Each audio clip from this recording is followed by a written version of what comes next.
You ever have one of those nights that starts out feeling totally ordinary? Just another long shift, same routine, the world not even bothering to notice you. And then by sunrise, nothing about your life is ever the same again? Yeah, that's what happened to me. And, well, let me back up a sec. It actually started with a cleaning cart, a marble hallway, and my daughter telling a billionaire that he talks funny. The floors at Wellington Enterprises shine like they're trying to blind you. I've been pushing a mop down those halls for almost 10 years now, blending into the background while the suits and their heels stomp around, making deals bigger than I can even imagine.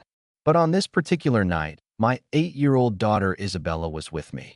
Yeah, kids should have been home in bed, but sometimes life doesn't care about that stuff. We needed the overtime, and I figured she could knock out her homework in the break room while I cleaned up after another important meeting. So there we are, me wrestling the vacuum, her flipping through a battered library book, when I hear voices from the corner office. Marcus Wellington himself, 34, CEO since most of his competition was still in college, a guy who could spot a typo in a financial statement from across the room, but apparently not the folks who cleaned his office every night. He's pacing behind that glass wall, talking a mile a minute, looking like he's 2 seconds from setting something on fire just with the heat coming off his brain. Next thing I know, his door flies open and nearly takes my card out. He's mid-call, eyes flicking over me and landing on Isabella like she's a paperclip on the floor, until she hits him with, "You're really tall. And you have an accent. Are you from Boston?" Marcus stares at her like he's seeing a unicorn. "My what?" he says. And Isabella, being Isabella, doesn't even blink. She launches into a breakdown of his vowels, tells him she's studied 17 American accents, guesses Cambridge, rattles off a bunch of facts that sound like something out of Wikipedia, but with more attitude. He's still catching up when she drops. "I speak 7 languages fluently. Want to hear?"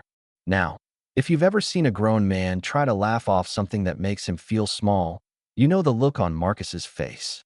He actually chuckles, pats me on the arm like we're in on some joke together, and tells her to save the story for someone who doesn't hire $500 an hour translators. He's not mean about it, but you can tell he doesn't buy it for a second. But Isabella's got this look. She's not insulted. She's just waiting for the punchline, you know? Then she asks what language he's been trying to get translated. That gets his attention. He tells us about some rare dialect nobody can handle. And I can see it hit him, just for a second. Maybe my kid's not making this up. Maybe she knows something the rest of us don't. "You mean Kamsurin?" she asks, quiet but steady. Marcus goes pale, like someone just told him the stock market crashed. Turns out, this little dialect, spoken by a tiny group on the Thai-Cambodian border, is the one thing standing between him and a $500 million deal. His whole week's been eaten alive by it.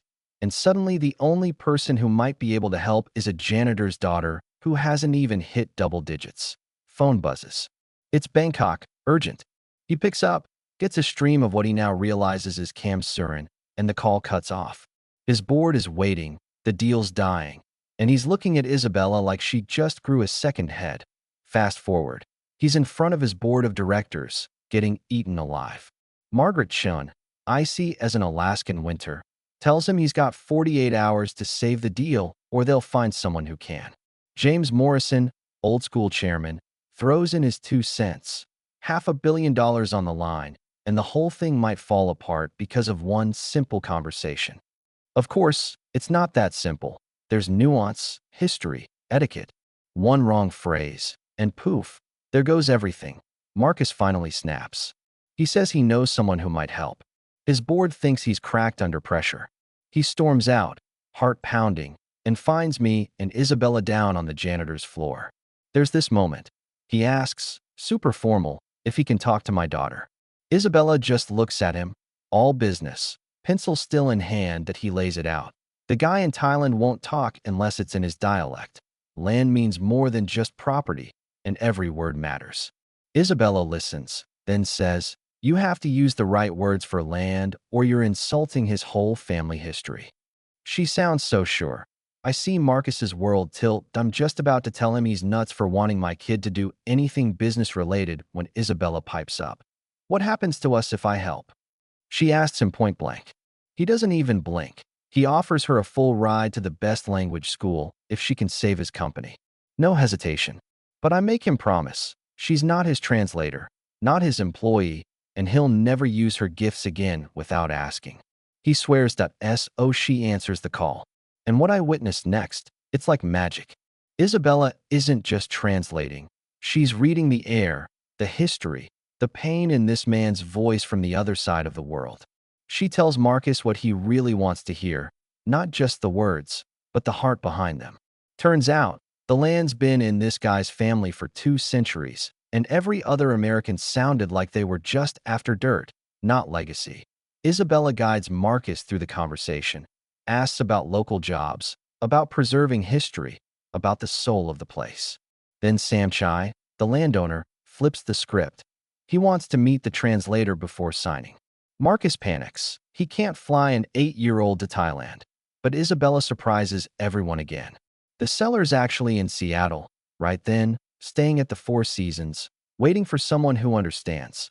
The next day, we all meet at a community center in the International District, not some stuffy boardroom. Isabella wears her best dress, sits on a cushion her grandma used to use, and when Samchai walks in, something wild happens. He recognizes Isabella, asks about her grandmother, and it turns out, our families are linked. My mother, his long-lost sister, separated by war decades ago. That's why he was searching, why the dialect mattered, why the deal had to happen here and now. You ever see two people find family they thought was dead? There's no words for it. Tears, laughter, stories pouring out in a mix of languages. The business deal fades into the background. Now it's about legacy, about putting Isabella in a place to help preserve endangered languages, to build something for kids like her. Samchai proposes a twist, sell the land for half the price, with the rest going to set up the Somali Foundation, named after my mother, to find, nurture, and protect children with rare linguistic gifts. Marcus is floored, but he gets it. His role? He'll use his business smarts to support the foundation, to make sure what happened to Isabella doesn't get lost in the shuffle. But then comes one last surprise. Samchai opens a box, inside, a map. Not treasure, but knowledge, locations of hidden libraries and artifacts, cultural riches buried to survive the wars. The only way to unlock it? Linguistic puzzles, story bridges, patterns only someone like Isabella, with her family's training, can solve. She gets it right away. Starts tracing symbols, piecing together connections her grandmother had been teaching her since before she could spell her own name. And suddenly, it's bigger than a deal, bigger than family. It's a mission to preserve what's left of whole civilizations. 6 months later, everything's changed. Isabella's thriving at the International Academy, decoding lost manuscripts that could help farmers feed more people. The foundation's already helped a dozen other kids. I quit cleaning offices to help families like ours. And Marcus? He's got a new measure for success. Not profit, but legacy. And every time he watches Isabella teach story bridges to other kids, you can see it in his face. Funny thing, turns out, some deals aren't about money at all. They're about finding out who you are, where you come from, and what you owe the people who got you here. So, let me ask you, if it was your kid, your family's history, your chance to do something bigger than yourself, would you step up? Or would you walk away? I'm dying to know. Who do you think really won here? And what does justice even look like when the janitor's daughter changes the fate of a company? And maybe, just maybe, the world? Drop your thoughts below. Let's see what stories you're carrying.